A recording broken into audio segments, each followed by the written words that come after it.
Welcome everybody.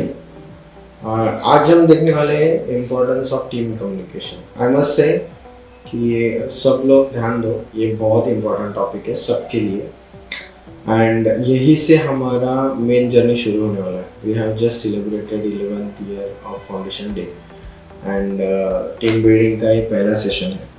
तो शुरू करते हैं without any further delay. Team communication, say it, repeat it, confirm it, communicate to collaborate. ये बहुत ज़रूरी है कि क्लियर कम्युनिकेशन होना। बहुत बार होता है कि कुछ काम होते हैं एंड उसका फीडबैक नहीं आता, तो उसके प्रॉब्लम्स क्या होते हैं वो हम पहले जानते हैं। Problem of open loop communication in team work. अभी ओपन लूप क्या है वो समझते हैं पहले। सपोज कोई काम किसी ने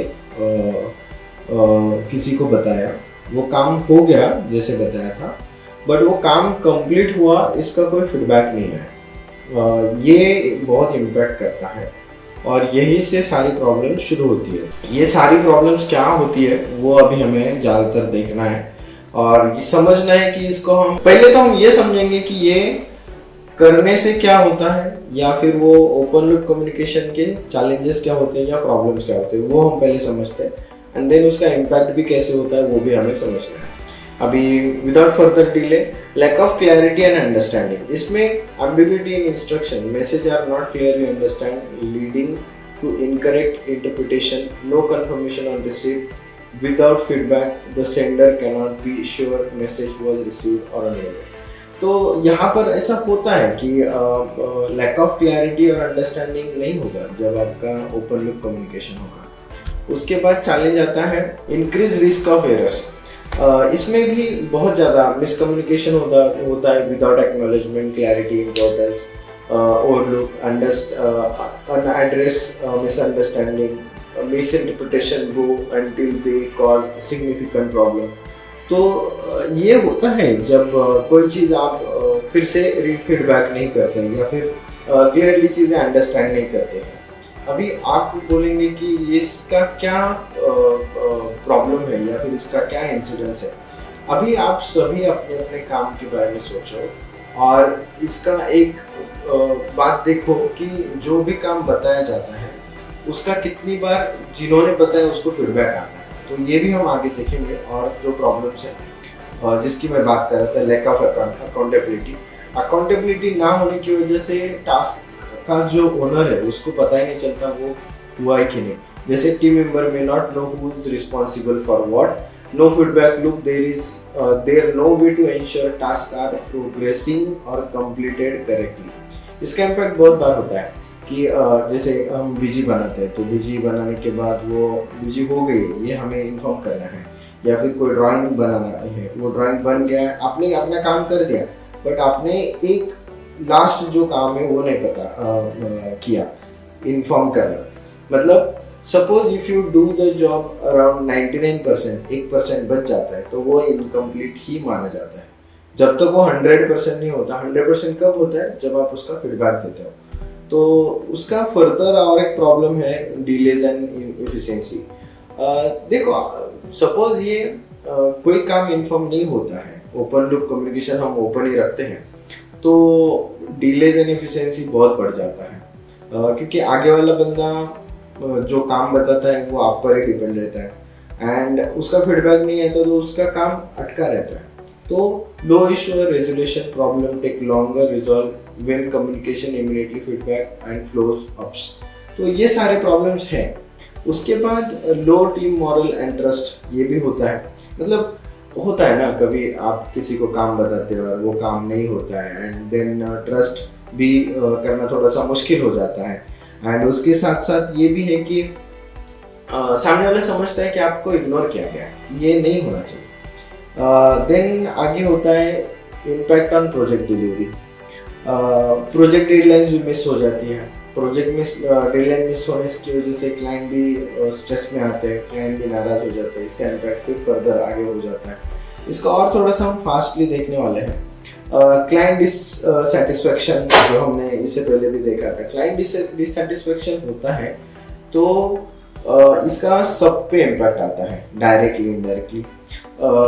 जैसे कि client feels their feedback is ignored, resulting misleading deliverables, poor responsive, delay in communication में क्लाइंट फील्स अंडर वैल्यू।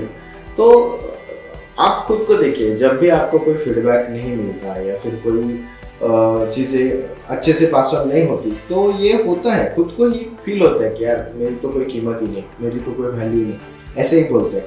तो ये क्लाइंट के साथ भी होता है, और जब क्लाइंट इस तरह से हमारे काम की वजह से सोचे तो इसका क्या इम्पैक्ट होगा, आप सोच सकते हैं इसके बारे में।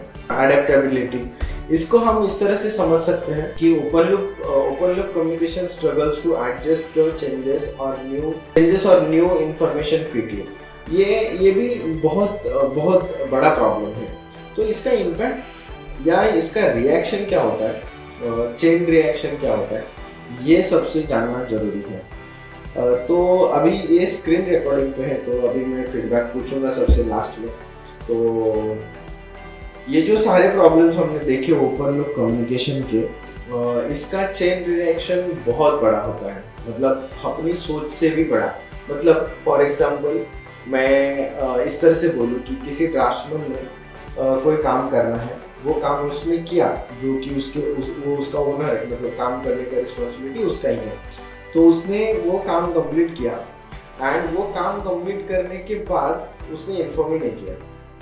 इंजीनियर सोचता रह गया कि वो काम अभी बाकी है करना है, मैनेजर सोचता रह गया कि वो भी काम अभी होना है बाकी, एंड क्लाइंट भी वेट करता रह गया कि वो सारा अभी भी बाकी है। देखो, एक छोटा सा काम है, कोई भी काम आपको, मतलब काम हो या फिर कोई भी चीज़ करनी है, किसी ने कुछ भी बोला है तो उसका रिटर्न फीडबैक आना बहुत जरूरी है। देखो, no update on task, in this team update the work done but did not know that he or she to inform to the task owner about the completion of task। मैं इसी की बात कर रहा था। मतलब कोई भी काम बताया जाता है तो उसका फीडबैक नहीं आता है, तो उसका इम्पैक्ट क्या होता है, engineer and manager fail to deliver. अभी यहाँ पर है ना, जो एक्चुअल काम करने वाला बंदा है वो एडमिन का भी हो सकता है, आईटी का भी हो सकता है, देन अकाउंटिंग का भी हो सकता है, ऑपरेशन में ड्राफ्ट्समैन भी हो सकता है, इंजीनियर भी हो सकता है। कोई भी जो एक्चुअल काम करने वाला बंदा है, उसने वो फीडबैक आगे वाले बंदे को नहीं दिया, तो वो आगे वाला बंदा फेल हो जाता है। इन दिस कंडीशन इंजीनियर और manager are fail to communicate further and project get delayed. इसका इम्पैक्ट होता है नेक्स्ट स्टेज पे, client satisfaction goes down. Due to late delivery, client satisfaction goes down and its further impact on non-referral and non-payment। ये बहुत खतरनाक है। आप बोलेंगे कि ये इतना कैसे हो सकता है, इसका इम्पैक्ट एक दिन में नहीं दिखता, इसका इम्पैक्ट अराउंड 90 डेज 95 डेज के बाद दिखने लगता है। ये हमने बहुत बार देखा है, पिछले मतलब ऑलमोस्ट 2-3 साल में ये हमने बहुत बार देखा है कि जब ये सारे डिलेज कम्युनिकेशन प्रॉब्लम्स होने लगते हैं तो 3 महीने बाद इसका इम्पैक्ट दिखना चालू होता है। तो ये हमें समझना है कि हमारा एक छोटा सा काम जो है वो कितना इम्पोर्टेंट है, फीडबैक देना। तो डिलेज पेमेंट फ्रॉम क्लाइंट, देखो क्लाइंट डिससेटिस्फैक्शन हो गया तो क्लाइंट की तरफ से पेमेंट भी डिले होता है। तो इसमें जो रिकवरी वाले लोग हैं, अकाउंट के लोग हैं या फिर एडमिन है, वो समझते हैं इस बात को कि हमारा काम टाइम पे डिलीवर नहीं हुआ तो पेमेंट भी डिले होता है। अभी इसकी शुरुआत कहाँ से हुई थी, आप ही से शुरू हुई थी, क्योंकि किसी ने टास्क ओनर ने वो टास्क कंप्लीट हुआ है वो आगे अपडेट नहीं दिया था, वो घूम फिर के फिर वापस आपके पास आता है, जो हम बोलते हैं back to you reaction. Non payment will impact you directly on cash, late payment, no bonuses, tension, dissatisfaction, frustration and many more। और इसका एक ही इलाज वो अभी हम देखने वाले हैं। तो आप समझिए इस बात को, जब हम एक टास्क नहीं करते, रिपीट चीजें होती है, तो वो अगेन बैक टू अस हो जाता है। मानो या ना मानो, यही सच्चाई है और यही इम्पैक्ट होता है, और ये हमने पिछले 10 साल में देखा भी है, इम्प्लीमेंट भी किया है। और अभी अपना टीम नया है तो मैं चाहता हूँ कि ये जो ओपन लूप कम्युनिकेशन है वो हमारा एकदम क्लोज लूप हो जाए। तो ये हम सपोज इम्प्लीमेंट करते हैं तो क्या इम्पैक्ट होता है, या फिर हमें उस पर क्या एग्जैक्टली करना है, क्या सोल्यूशन है इसका? सिंपल एक ही सोल्यूशन है, अपडेट वन स्टेप। इतना ही है। मतलब जब भी कोई काम बताया है या फिर कुछ चीज करने के लिए बोली है तो वो हो जाए तो जिसने बताया उसको आपको बस फीडबैक देना कि भाई हो गया, देख लो। आप ये भी पूछ सकते हैं कि भाई आपने आगे भेजा क्या। तो इस तरह से जब एक ओपन लूप क्लोज हो जाता है तो इसका इम्पैक्ट आने लगता है नेक्स्ट लेवल पे, जैसे कि update on task update. In this, you finished your work and update to engineer/manager about the work completion and followed by EOD that you forward the same to next level. मतलब यहाँ पर मुझे यही करना है कि जो आपको काम बताया गया था वो जिसने आपको काम बताया उसको आपने वापस बताया कि मेरा काम हो गया है, आप अपना काम कर सकते हैं। तो इसका इम्पैक्ट होता है अगले लेवल पे, engineer and manager succeed to deliver. In this condition, engineer and manager are succeeded to communicate further and the project get delivered on time. Project delivery time पे होता है, मतलब आप भी इस बात को सोच सकते हैं कि जब आपका काम एकदम टाइम पे डिलीवर हो तो नेक्स्ट लेवल भी होना ही है, client satisfaction goes up. And फिर बार बार क्लाइंट बोलता है कि ये लोग बहुत फास्ट काम करते हैं, अच्छा काम करते हैं।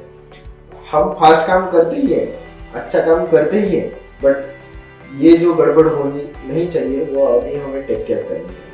तो due to on time delivery client satisfaction goes up and it see further impact on referral and payments. मतलब वो क्लाइंट किसी और क्लाइंट को भी रेफर करता है, नए प्रोजेक्ट्स भी आते हैं, उसके साथ साथ हमें नए रेफरल्स भी मिलते हैं, पेमेंट भी ऑन टाइम मिलता है। पेमेंट ऑन टाइम मिलने पे क्या होता है, देखो, on time payment from client, on time inputs and delivery impact cash flow of clients and we shall getting paid on time. अभी ये देखो, सपोज जो भी काम हम डिलीवर कर रहे हैं वो काम डिलीवरी होने के बाद भी क्लाइंट का कोई पेमेंट आ रहा हो तो ये बहुत बार होता है। और ये ऐसा ही साइकिल जो हमारे साथ साइकिल चल रहा है वही साइकिल उनकी टीम के साथ भी चल रहा होता है। तो ये जो क्लोज लूप में इस्टेब्लिश करने की कोशिश कर रहा हूँ वो सिर्फ हमारे साथ नहीं है। मतलब क्लाइंट का ईमेल आता है मैनेजर को, मैनेजर वो काम डिस्क्राइब करती है इंजीनियर को, इंजीनियर डिस्क्राइब करता है ड्राफ्टमैन को, फिर ड्राफ्टमैन से वो बैक होना चाहिए इंजीनियर को, इंजीनियर ने फिर मैनेजर को बताना चाहिए कि हाँ ये हो गया है। And it's a responsibility and जो हम हमेशा करते ही हैं कि मैनेजर को फिर वो फीडबैक जाना चाहिए क्लाइंट के पास। फिर उनका वो फिर क्लोज सर्कल शुरू होता है कि जब वो फीडबैक आता है तो फिर उनका सर्कल शुरू होता है, वो उनका टास्क कंप्लीट कर लेते हैं and they get paid for that also. तो ये सब खेल है पूरा क्लोज लूप कम्युनिकेशन का। अब समझिए ये बहुत सिंपल और सादा सरल सक्सेस फार्मूला है इन कंसल्टेंसी। तो इसका अगेन इम्पैक्ट आता है back to you reaction, update on time will impact on directly on cash flow, on time payment, multiple bonuses. आपको किसी काम का वर्क स्ट्रेस नहीं आता, आप काम भी एंजॉय करते हो, सेटिस्फेक्शन भी मिलता है, आपने काम टाइम पे किया इसके लिए रिस्पेक्ट भी मिलती है, बहुत कुछ होता है। तो बस भाई हो गया, बता दो, इसको बोलते चेन रिएक्शन और ये होना है। तो आपको एग्जैक्टली क्या करना है, सिंपल, अपडेट वन स्टेप। तो ये था आज का ट्रेनिंग, एकदम सिंपल जो मुझे कहना था अभी मैंने सबको बता दिया है।